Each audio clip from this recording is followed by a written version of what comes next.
Hello and welcome to Engineering with Rosie Live. In today's live stream, we're going to be talking about the business aspects of the energy transition. And to do that, we have a special guest, David Leitch, who's a financial analyst and co-host of the Energy Insiders podcast. So hi, David. I'll introduce David properly in a second, but first, people watching, can you tell me where you're calling in from? And I actually also wanted to ask if you could tell me what you do for work or why you're interested in the energy transition. I just want that information to help me as I approach some sponsors to help grow the channel. So speaking of sponsors, Engineering with Rosie live streams are sponsored by WeatherGuard Lightning Tech. WeatherGuard makes strike tape, a retrofittable lightning protection system for things that go fast, like aeroplane wings and wind turbine blades. And we're also sponsored by Partlet Consulting, which is my company. We provide consulting services related to energy transition technologies. So that includes technology due diligence for clean tech investors, right through to stuff like warranty claims advice, especially for wind turbine blade defects, which is unfortunately topical at the moment. And the whole Engineering with Rosie channel is supported by the amazing Patreon community. So big thanks to them too. So hi, David, and thank you for joining us. Can you tell me a bit about yourself. Did I get it right? Financial analyst, is that the two-word description for you? It is the right description, or at least it was. Thanks very much. I had 33 years, Rosie, and thanks very much for having me on the channel. It's wonderful to see a channel like Engineering with Rosie. It's, I think it's fantastic. And so I had 33 years at leading investment banks in Australia, UPS and JP Morgan and its predecessors. And since leaving and where I headed up the utilities research team in Australia and part of the UBS global team, went to conferences all over the world, participated in a number of initial public offerings for many of the stocks that were listed and delisted here in Australia. And since leaving UBS in 2016, run my own consulting business, make a voluntary contribution via articles to www.reneweconomy.com.au, one of the world's leading sites to learn about renewable energy and the energy transition. And I also co-host a podcast, Energy Insiders podcast, which is reasonably well regarded, although in no way competes with Engineering with Rosie. Yeah, I think I put a link to the podcast in the description. And I'll check if I didn't, then I will put it there. That's how I know of you. When I moved back to Australia during the pandemic after some years in Europe, Energy Insiders was how I kind of got back into the Australian scene, and he continues to play that role for me. So I think it's definitely the best overall energy transition overview in Australia. And obviously Renew Economy is a very good source too. And if you watch my videos, then you'll frequently see Renew Economy articles popping up. It's usually a good place to go if you want a common sense interpretation of news that's going on. Okay, so let's just take a look at some comments where people calling in from. We've got Ryan Peck calling in from Florida, Eclectic Cyclist calling in from midnight in the UK, Lorenzo in Italy. There's so many European ones. David was asking ahead of the stream, where are people going to be calling in from? And I said, due to the time, it'll be all US people. But most people here are saying that they're from the Netherlands. Peter Grazeg, I am going to go on a limb and say that you're calling in from Poland, but I could be wrong. Okay, and Bart de Haas says he's written a report on fuel cells. So that's why he's interested in energy transition. Mike Klein from Calgary, interested because he's a human and want to work to develop policy implementation. That's awesome. I always love it when I'm at events and I meet people who are either lobbyists or they're working on policy or advising government, and they say that they've seen a video that I've made in their research, because to me that's like the exact influence that I hope to have to get some of the technical stuff taken into account, as well as the political stuff or the opinions of whoever talks the loudest or has the most money to donate. Okay, cool. There's heaps of other comments in there, and I will read all those, but I won't read them all out. So I just wanted to start by showing a poll that I did on YouTube that you may have seen, some of you. asking what topic you're most interested in today. So number one, long duration energy storage solutions. So I'm pretty keen to get David's input on how these can work financially, because I talk a lot on the channel about energy storage and including long duration energy storage, and the technology is pretty easy to understand. The finances less so. So that will be a really good, really good help. And then basics of renewable energy finance has come in at number 2, which is probably the main reason why I originally asked David to because I wanted to hear explanations for some of the different financing options. Okay, so we'll probably talk about a lot of those things. I'm also pretty interested in coal plant closures, which is the second lowest one, but it's my interest, so I get to choose. And I think that that's something that Australia is, a particularly interesting story on that. I don't know if you agree, David. Yes, but it's not a unique story. We've seen coal mining closures occur in many regions around the world, and indeed, generally speaking, with resources extraction, mines get old and become typically economically obsolescent. That is to say, there's always something left there. You just can't make any money because there's so much overburden or costs of getting it out.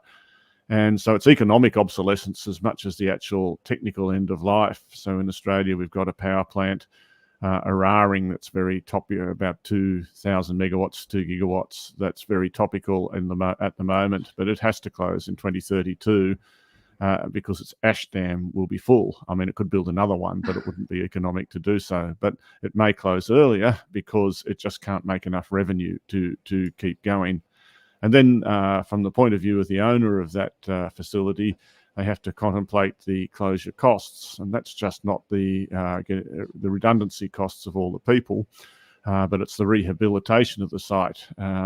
And that can run into the billions of dollars occasionally, because the rehabilitation standards are always increasing over time. And so companies face this choice of whether to close early or maybe close later and face higher rehabilitation costs, or whether to repurpose the site. So yes, like every other aspect of this enormous transition, around the world, there's $5 trillion of coal, gas and oil production each year.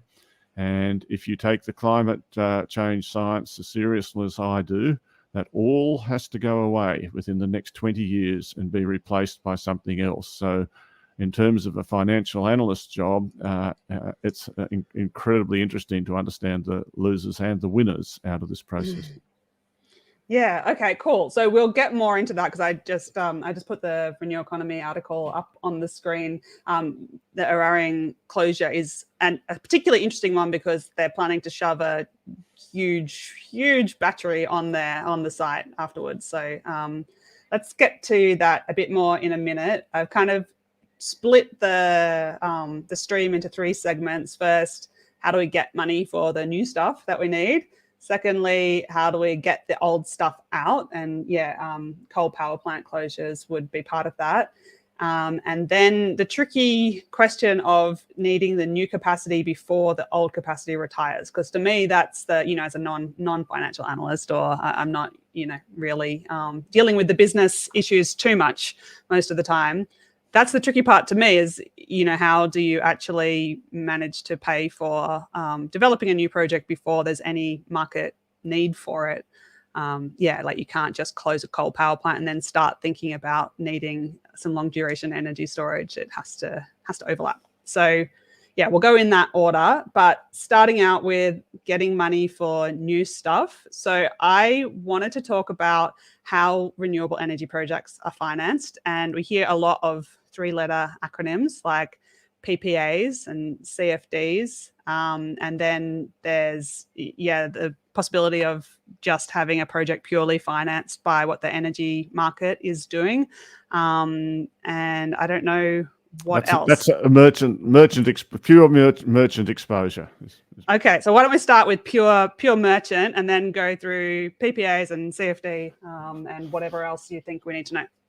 So finance really is common sense, and it's just like everything else. You can make it much more sophisticated, and it can become very sophisticated. But one of the rules we had was that if it walks like a dog and it talks like a dog, it probably is a dog. And so basically, all project finance really requires some equity and some debt, typically in some mix. And if you think about it would you yourself put money into a project either in the form of equity or debt? What do you actually need to do that? You need to have a business plan. You need to have confidence in the people that they'll be able to execute on that plan. And you need to be able to see the revenue streams. So for many of these projects, typically renewable energy projects get started by many different people on small scale, what we call the cowboys. These are the people that come into town and they sign up some farmer for a lease for a solar farm, and they start building some solar panels, and hopefully they've got a connection. Normally the grid operator doesn't care too much at the very beginning of this transition. I mean, these years have long gone, but at the very start, it's okay, it probably won't work anyway, but sure, we'll connect you. And everyone's kind of happy. But in order to lend some money to that project, you need to be able to tell the bank that you're going to be able to sell the output. And so the best way of lowering the cost of capital is to get some revenue certainty. And you do that by signing a power purchase agreement, a PPA, with an off-taker. And that in the early days, that off-taker would be an energy retailer, or what we call in Australia a gentailer, where there are three very large gentailers that have about 60 or 70% of the volume in the market. And so they need to buy output generation, where they essentially want to buy long. They can, because they're selling short. So consumers can switch their retailer of choice in Australia every 3 months, and business customers every 1 to 3 years. But when you sign up a contract, but a solar farm needs that revenue certainty for 15 years. And a gentailer can kind of offer that certainty because they know even if they lose one customer, they'll get another one. So they can be sure of being able to sell the output in turn. So they will sign up a power purchase agreement, typically for the revenue, but for the volume.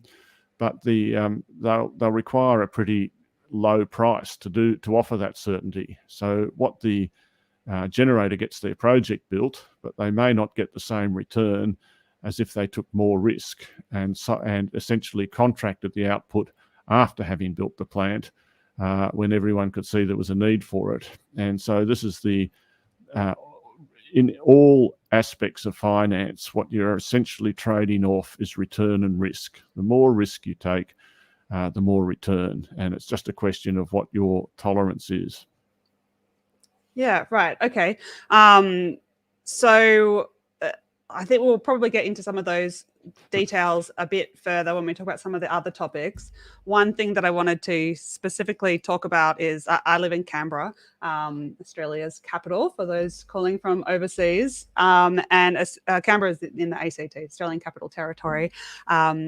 So this article here from Renewable Economy saying that we have a 100% renewables target. And it was interesting this year, electricity prices have just gone up for most of Australia, but Canberra's prices went down because we have this 100% renewables CFD, contract for difference.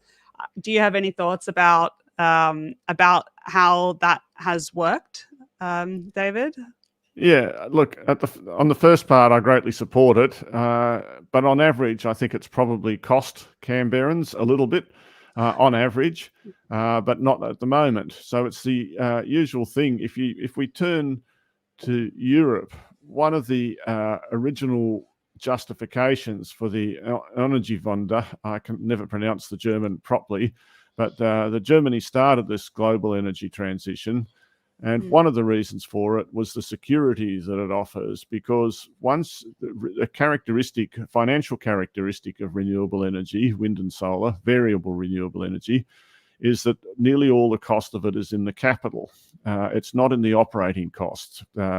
each year, so that once you've incurred that capital cost, you can have a lot of confidence in what your costs will be, and they're low, and you're not subject to price rises. Whereas when you have a coal or a gas generator, typically there's a lot of uncertainty about future coal and gas prices, as we've seen in the past few years. So they may be very low one year and they may be very high another year. So in those kind of investment decisions, having a view about coal and gas prices will go into your cost of capital, which is something we may or may not want to talk about, but it's an interesting topic. But in wind and solar but the cost of capital itself doesn't matter so much. It's the coal and gas prices that matter. Whereas in wind and solar projects, most of the actual cost of it is the actual capital cost and the cost of the capital, the interest rates that you pay on the debt and the return that the equity holders want. And when you get those all fixed, then after that, it's plain sailing. All right, cool. So that's going to transition well into, I've got a comment, maybe I'll read out the comment first, from YouTube. Their username is only medium stake 9005. It's a good one. Really wants to know your opinion, David, on how a real-time electricity market that everyone could access would change the adoption of renewables and storage. And so I think that this is where Australia is. I mean, I'm not an electricity market expert, especially not an international one, but I feel like this is something where Australia is a bit different, maybe not fully unique. Texas has something similar, maybe you know of others as well, but we do have a real-time electricity market. And I'm on the OpenNEM site here where you can see the mix of electricity, of the generation sources at any time. And this is just showing over the last 7 days. And you can also see the spot price, which has risen as high as $254.80 on Monday, and has gone as low as negative, where are we at? Negative or something. I can't see the exact number, negative $190. I think it varies from negative 1,000 to plus 15,000 or a bit more. So we have that here. I know that through Amber Electric, maybe there's others, it's possible for a house to get access to this real-time pricing, including selling back electricity from your solar and batteries. And please correct me if I'm wrong on anything here, but could you comment on how unique Australia is like this, how this varying electricity price, that the costs of solar or a wind farm or a battery for that matter might be really fixed in, because you pretty much pay everything up front and there's not too much O&M costs for those projects, and there's definitely no fuel cost, except for, I guess, in batteries there is. Anyway, but the revenue that they're getting is definitely depending on this fluctuating prices, right? And if you had a merchant agreement, or not an agreement, but if you were trying to operate a project just purely based on the market, you have your fixed costs up front, but then your profit depends on how the prices, vary from day to day and 5 minutes to 5 minutes. So yeah, sorry, that's a super long question, but the question is, can you comment on to what extent this is significant in Australia and who else is using it overseas, and should everybody be moving to something like this? So you raise a more general point in that there are all these different versions and different needs for understanding the economics of electricity. We've been talking so far about the viewpoint of an individual producer, someone who's looking or owning a wind or a solar farm. One of the most important characteristics of the transitioned electricity system is that it will be a portfolio. And I guess you have to have done a little bit of finance to really appreciate this, but a portfolio's return in equity, in stock markets generally, most people don't want to own, who know what they're doing, don't want to own individual shares. They want to own a portfolio of shares for the reason that you can get the same return for a lower level of risk. There was a Professor William Sharp, and another guy, Harry Markowitz, who died recently, who got a Nobel Prize. for sort of pointing this out back in the 1950s, that essentially a portfolio of shares will do better in terms of the average return divided by the standard deviation. The standard deviation is the measure of risk. Now, you can actually apply the same idea to electricity markets, where you can look at individual wind farms and you can look at their average output, and then you can look at the variability around that. And you will see that as you aggregate up these wind and solar farms from one geography to another, that the return tends to go up or stay the same, but the variability of that return goes down. So everyone is, the more you do that, the less firming you need. So although we still have these times when there is no wind and no solar, they're less and less of the time. And not only that, there's nearly always some wind or some solar going anywhere. Now, of course, you need a lot of transmission to connect all that up, and that's an issue as well. But the point is, from the system operator's point of view, and government policy, they're interested in giving the best overall outcome to consumers. So keeping the lights on at the lowest possible price. So they're more interested in the portfolio.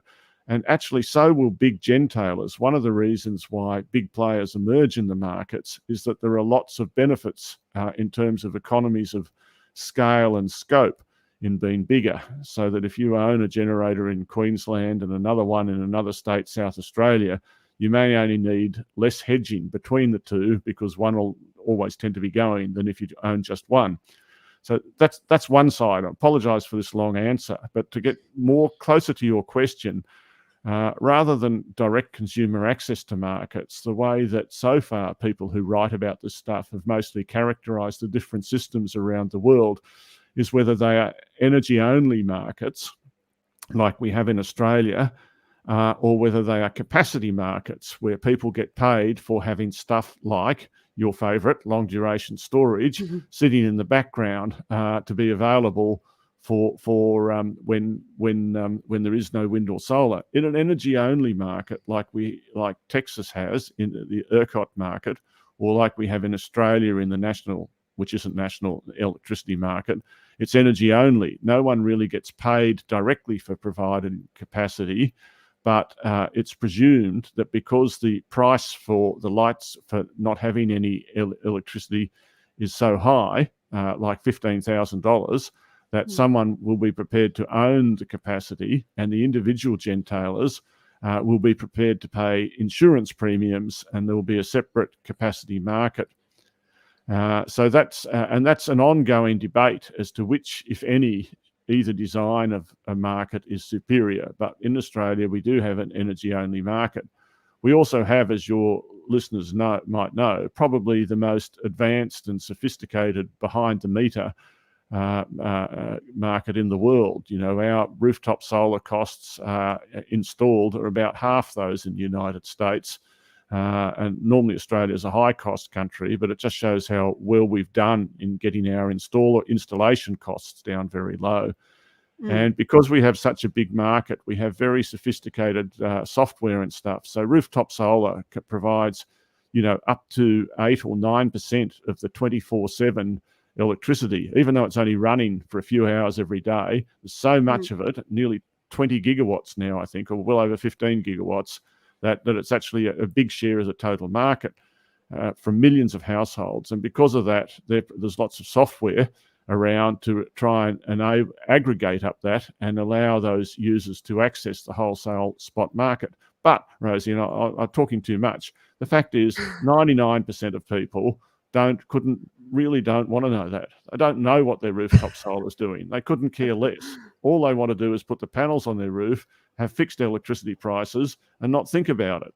For most people, buying electricity is a grudge purchase. It's something they have to do, not something they want to do. And all they want is a good deal and not to ever think about it ever again. Do you think, because I've seen this Brisbane business called Red Earth, I don't know if you know them, but they've got, it's a bunch of communications stuff mostly, plus they're doing solar panels and batteries, I'm pretty sure. And the cool part of their technology is that they've got this app that will show you, you know, what the spot price is now. And, you know, you can basically be an energy trader when you come home from your day job and become an energy trader overnight and, you know, make $20 or $50 on a negative power event or selling during a spike in power prices. And I just kind of think that if that were to, you know, catch on, be a bit more widespread, don't you think that people might get pretty excited about being able to make money from their home electricity system? You know, when you start to add in car charging and all those sorts of things, I just feel like if my neighbor was like, not only do I not have any electricity bill, but I actually, you know, made $1,000 from buying and selling electricity last year, that, you know, maybe other neighbors would want to join in too. Rosie, do you do that yourself? I rent, so I am a spectator of all this sort of thing, but I am desperate to become an energy trader overnight. The point is professional, right? Again, I'm only speaking for myself, but I regard myself as knowing a fair bit about the electricity market, and I wouldn't dream of trading in the spot market myself. I think it's because I know too much. I worked in an environment with professional traders, right, moving hundreds of millions of dollars around every day, and most traders are useless, right? And the very best ones know they're fairly useless. Trading is really, really, really hard work. It's very skilled, and you have to know so much stuff. If you want to trade in the electricity market, I mean, the trading happens every 5 minutes. You're going to be sitting there watching your screen, you know, tearing your hair out, endless cups of coffee, trying to wait. We'll be setting up algorithms, or at least, you know, like simple rules to say, you know, don't charge your car until, or, you know, you can forecast to a certain extent what things are going to do. But it's a good point. But I think that I've probably got a really skewed audience here, and please comment if you think that you would like to be an energy trader when you get home from your regular job. I know one time I asked a similar question and someone said that they, because I think in the UK, they set the power prices a day ahead. And anyway, they knew that there was going to be free electricity at 2 a.m. And so they got up to turn on their washing machine at that time. And so that's like a next level of commitment, I would say. So I do agree about the automation, but home automation is actually very hard. And there's certainly, there's one of the things we haven't commented on is that there is going to be a very predictable price pattern on most days, where prices in Australia will be low in the middle of the day because we will tend to have excess supply coming from the solar side of things. And then prices, as the sun goes down, we get the duck curve in generation, and that leads to a duck curve in prices as well. This is a very familiar concept, and the general idea is that there is a need to take that excess generation in the middle of the day and supply it at night, and that will be done via storage. And the signal for the storage is to buy in the middle of the day when the price is low and earn a return by discharging at a higher price in the evening. And certainly that is very predictable. But you don't necessarily need a sophisticated trading algorithm to do that. I mean, you can just set your washing machine to run overnight when electricity prices are low, or to run, and because demand is low, and we keep talking about supply, but you have to remember demand patterns are half the price.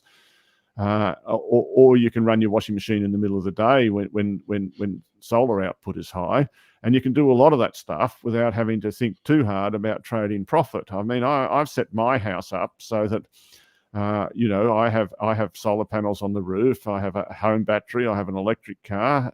Currently, we have 7 people living in my house, while one of my daughters is having her own house finished with hubby and 3 young kids. And my electricity bill is like $25 a month. I don't care. It's all in fixed capital costs. If you want to talk about the return on investment, that's fine. But I just don't care anymore what everyone else's electricity prices is. I don't need to have a trade-in.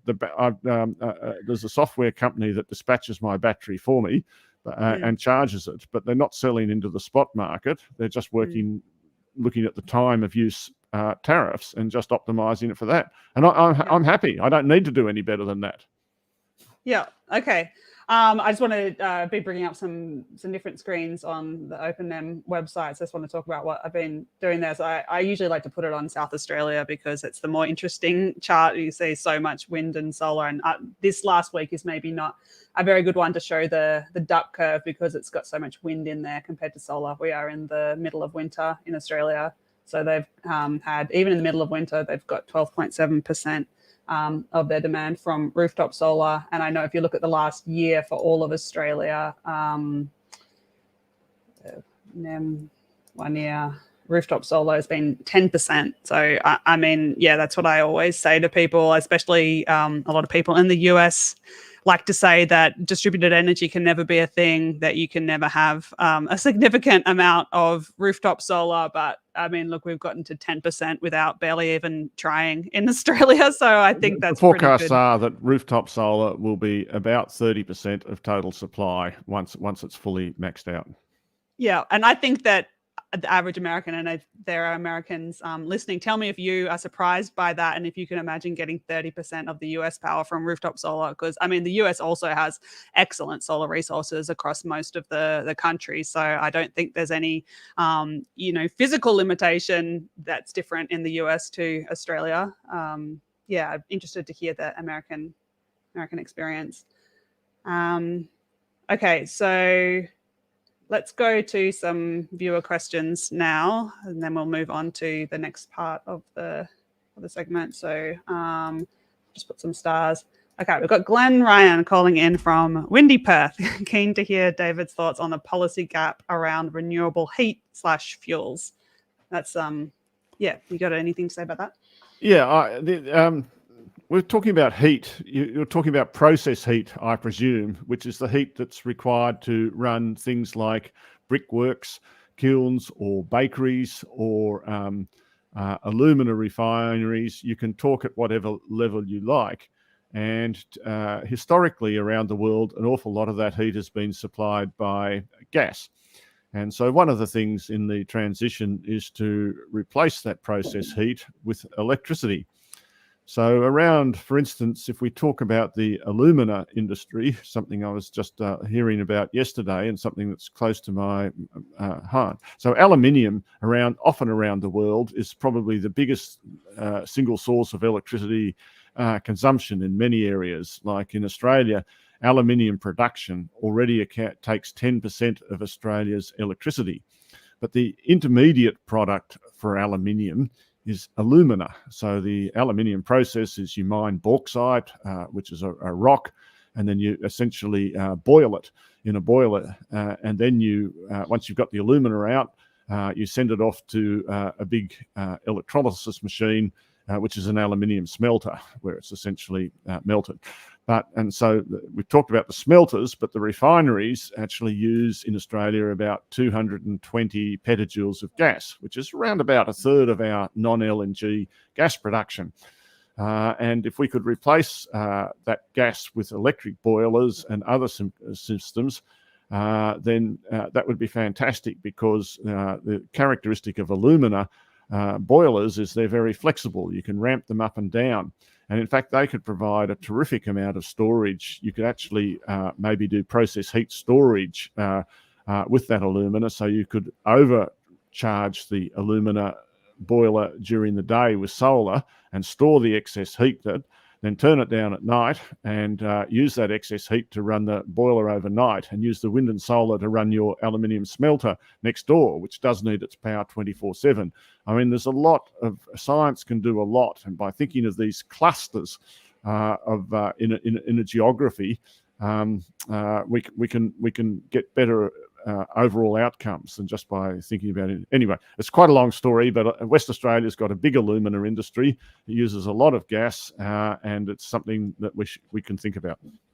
Here's Western Australia here, and I know Glenn, and he would also be interested in domesticating, I think, and I'm interested to know if you know a bit more about what's going on with government. But we have a lot of renewable electricity targets. Heat is, globally at least, as big a source of emissions, or bigger than electricity, but we never really hear governments talking about renewable heat targets? And do you know if there's any we plans do around that? We do? We do, like in Europe, and I'm sure our European audience can tell me, but heat pumps, you've got district heating in parts of Europe, and you've got a lot of boilers in the USA and in Europe is what's used for residential heating at night. And the general push on around the world is to replace all of that with heat pumps. Now, the heat pumps are an absolutely typical example of what goes on in this whole industry, where consumers are typically reluctant because of the capital cost to install it. But once you've installed it, you actually get a good return because the running costs are so much lower. And in West Australia and in Australia generally, you can run your heat pump off solar, like that's what air conditioning can do. Which is really only a kind of heat pump. And so this is actually a massive topic. And in some of the governments in Australia, state governments are actually looking at, and in ACT, restricting the use of gas supply to new residential developments. You just won't be able to get it. And you'll have to do everything with electricity. That's a kind of low-level policy initiative. That's gaining some traction. I think there's quite a few bits in the United Towns in California that do that, but also here in Australia and in Europe. Yeah, we have new suburbs in Canberra aren't getting connected to gas anymore, I'm pretty sure. It's interesting though that these are all kind of they've fixed on a technology solution rather than kind of taking, the problem is heat. I don't care how you, but it's like we don't, with the electricity market, we're not so much saying you have to install wind or you have to install a certain amount of solar. We do that a little bit, but overall, I think we're just kind of like, we want renewable electricity. We don't care how we get it. But with heat, it really seems to be that everyone's picking winners, whether they're, heat pumps make a lot of sense. Sometimes they're picking the winner of hydrogen, which in my opinion makes less sense. But yeah, I think that there's some like direct heat options that are maybe being ruled out because we're just heading straight to the solution rather than thinking of the problem. So Yo's commented, wouldn't it be easier to directly produce the heat with a sun heat concentrator, since solar electricity has a lot of loss, whereas a solar heat generator should be able to have 90+ efficiency? And if you look in Western Australia, the answer to that so far has been no, right? I mean, solar thermal has been a disaster. Hundreds so far. I mean, like I'm an investment banking analyst, right? We end up being hard nosed. You want to get hundreds of millions of dollars from us? We're going to tell you when your chances are low. You won't get the money if the option isn't good. And so a lot of money has been invested at a utility scale in solar thermal, and by and large, it's been a dud. I mean, I just want to be honest about it. I see some projects in Scandinavia and Canada, but anyway, let's move on from that. I don't want to spend all the time talking about concentrated solar power and heat. Interesting comment from Ryan Peck, who's in Florida. The local electric company doesn't want rooftop solar. Instead, they have their own solar farms. They want customers to pay extra to have their electricity usage offset by. I'm not going to comment on that, but maybe I will, Ryan, just briefly comment. The reason why Australian rooftop solar is so cheap is because we got in at a time and started it when policy was set in such a way that the utilities couldn't really make it difficult. To get your rooftop solar installed in Australia takes 1 2-hour phone call, or 1 20-minute phone call rather, with your retailer. In the United States, the companies like, I think it's Florida Light and Power in Florida, which is actually NextEra, which is in one sense one of the world's most innovative and successful utilities about wind and solar, and another, they've got this monopoly in Florida and don't want you to have rooftop. But that's your problem. It's institutional friction rather than the underlying possibility. Yeah, and I'm really keen to make a video about rooftop solar in Australia, why it's been a success story here and why it seems so hard in the US and some other places. So anybody that has any personal experiences or anything that you'd like me to cover in that video, then please put that in the comments, and then I'll have a look. Okay, so I just want to move on now because we're rapidly running out of time. Wanted to talk about the next part of we talked a lot about how we make money from renewables, but, thinking the long game, it's not just a matter of we need to add more and more renewables. We also need to get the polluting stuff out of the system. So how are we going to get stuff out? And this question that I raised at the start of how do we implement the new stuff before the old stuff is out of the system so that we can keep the lights on throughout. Who pays for all that, since you're not going to see, if you've still got all your coal power plants operating, once they turn off, the price will spike as you have a mismatch between supply and demand. But until then, you're not going to have any money available for someone to put in place long duration energy storage technologies like big batteries and pumped hydro, and maybe it's going to be hydrogen as well, and maybe it's going to be big thermal energy stores in some places.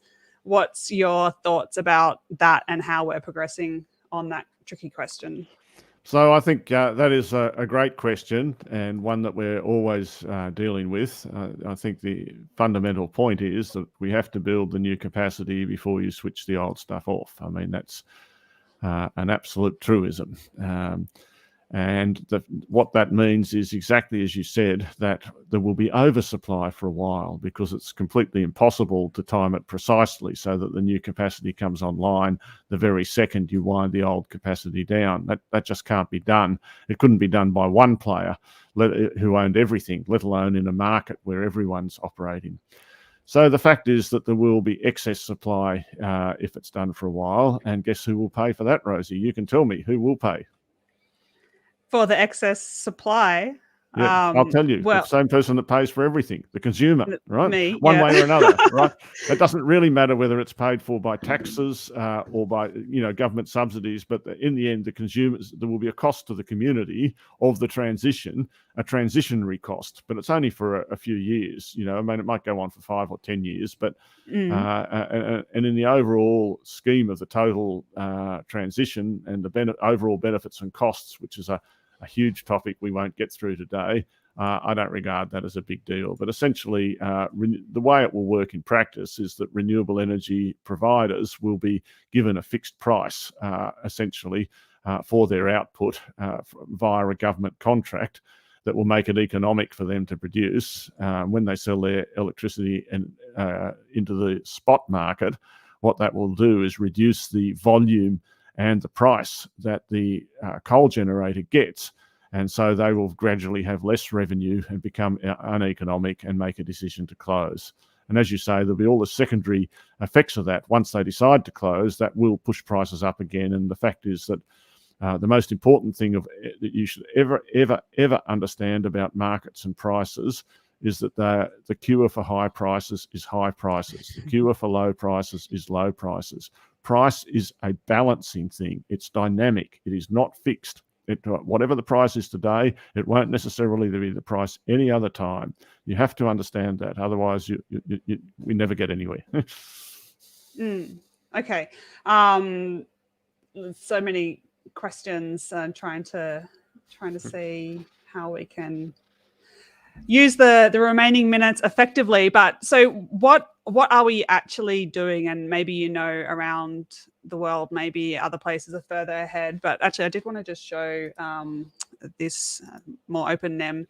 This is just the whole history of the national energy market and separated into slow flexible, fast flexible, and variable. And I mean, I think this is huge. This kind of teal color here has expanded from 15 years ago where we were at basically no variable, and last year we were at 27.5% variable, so that's basically wind and solar. So that's moving fast. Are we moving fast on the storage that we'll need? Like the first bit is easy, obviously, technically speaking, the system can absorb it. The last bit is very hard, and that's when the storage comes in. I've noticed that there are a few auctions around for long duration batteries. Can you talk a bit about how they're being financed? These new 8-hour batteries, or even 2 and 4 hours, are a bit So new. I'll just start by running around the world. If you look at Europe, wind and solar combined, which I call variable renewable energy, are now the largest single source of fuel across the countries covered by the IEA in their monthly data. In the United States, wind and solar are now bigger than nuclear, but gas has grown quite quickly.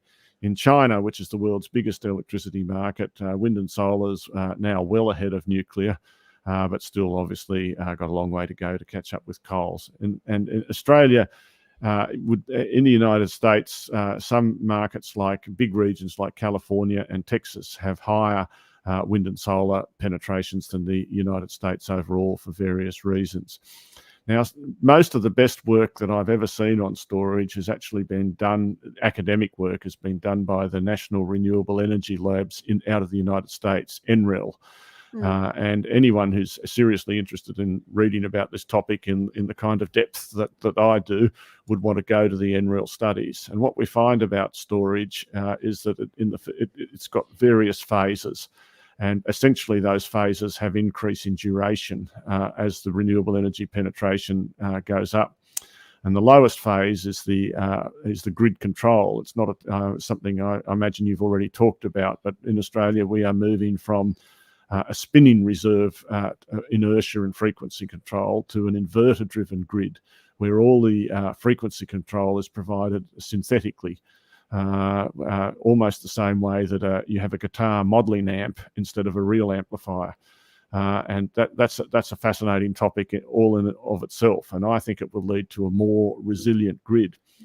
And for that, you really need quite a lot of power, but you only need it for a very brief period of time. Like we're often talking in just milliseconds. And then gradually we find you want more storage of duration just to deal with brief wind and cloud interludes, so 1 hour or 2 hours.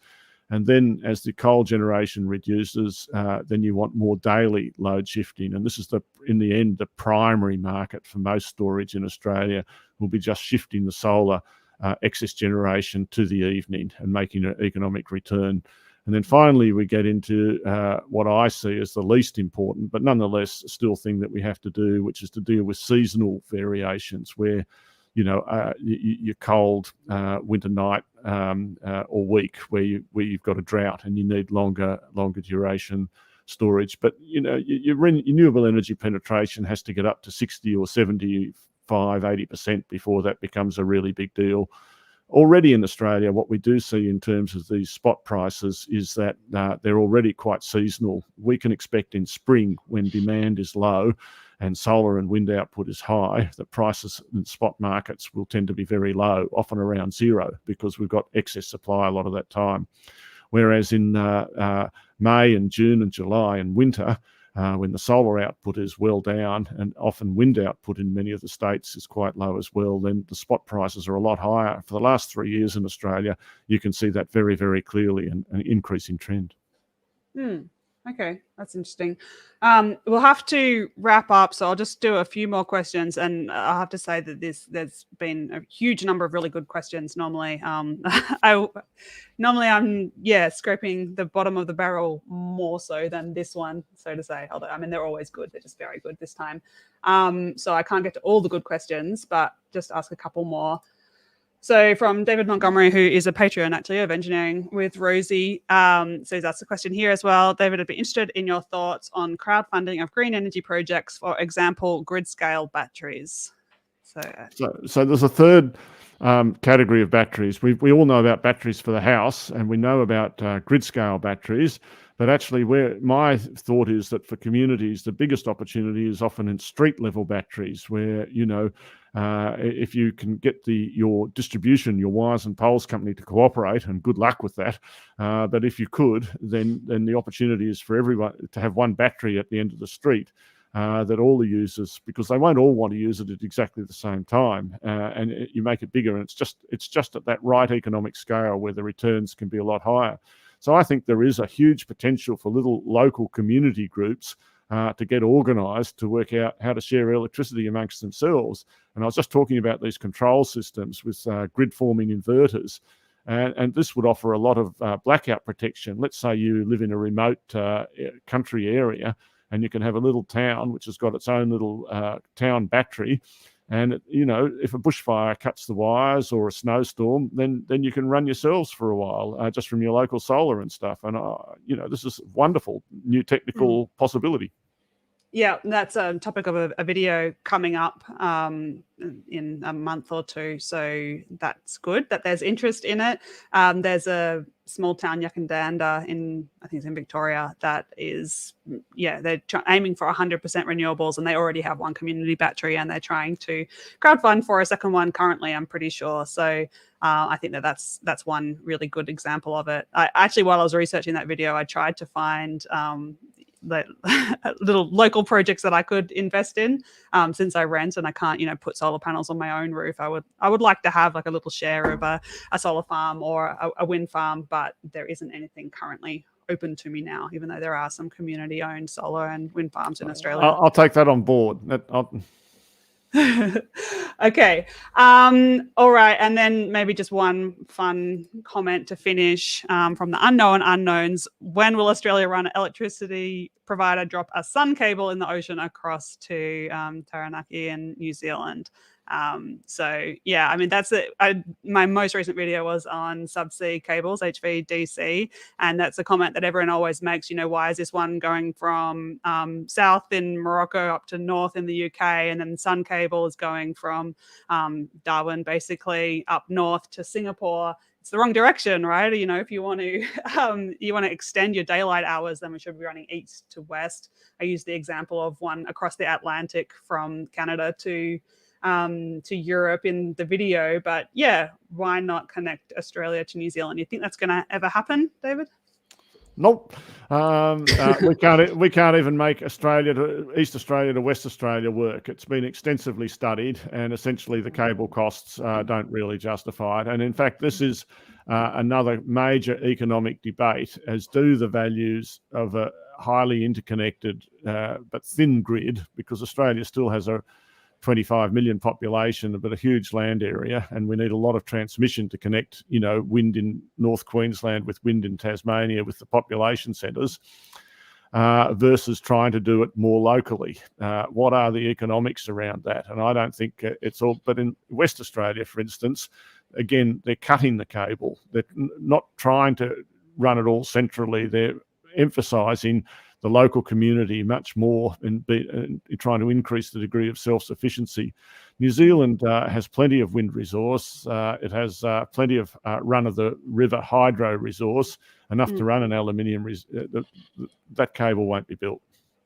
Yeah, no, I agree. And Dave EB has commented much the same thing. New Zealand don't need it. They have cheap hydro. Australia doesn't need it. We've got, all of our mix.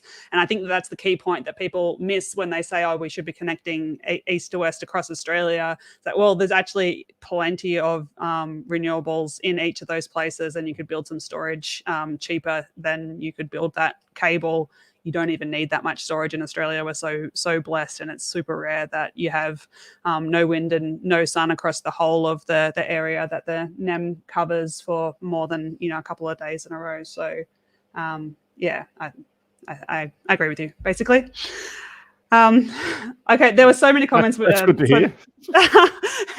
So many topics that we didn't get onto. Maybe we can do another one later on. I think transmission would have been a really interesting one to talk about, and all of the challenges in the future. I mean, to me personally, until a couple of years ago, I was living in Europe and Denmark specifically, thought that was the most exciting place to be for the energy transition. Came back because of the pandemic, and my family's here. Also, the lifestyle's hard to beat in Australia. But I have since, I was not expecting to find the energy transition so exciting in Australia, because, I left Australia because the energy transition was so stalled here. And, around 2010, 2015, it was just, I literally left to get away from that toxic politics. But now Australia's energy transition is super exciting. So, I'd love to have you back on to, talk about some of the exciting things that are happening in terms of finance. Would you be keen? Look, I always enjoy listening to the sound of my own voice, but also it's great fun talking. And in what remains of my life, I want to make a contribution. That's the honest truth. I mean, I have 6 grandchildren and 4 children, and I think about future generations and leaving the world in as good a state for them as the life I've been lucky enough to enjoy. And, this is super important. And so I'm keen to help everyone make a contribution as well. Oh, great. Well, thank you very much for coming on today and sharing your knowledge. And thanks again to the Patreon team who sponsor all of Engineering with Rosie videos and the channel in general.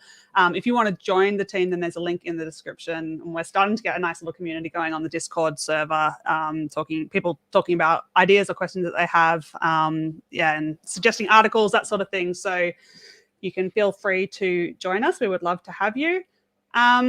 Upcoming videos, there's a few that we talked about today. I've got one coming up on aluminium. I didn't know that you knew so much about it, David. I should have got in touch with you ahead of that one, but it's recorded now. Aluminium, cement, and a good one the next one will be on what happens when lightning hits a wind turbine. So I've got some good spectacular footage for that one. So I think that one should be really fun.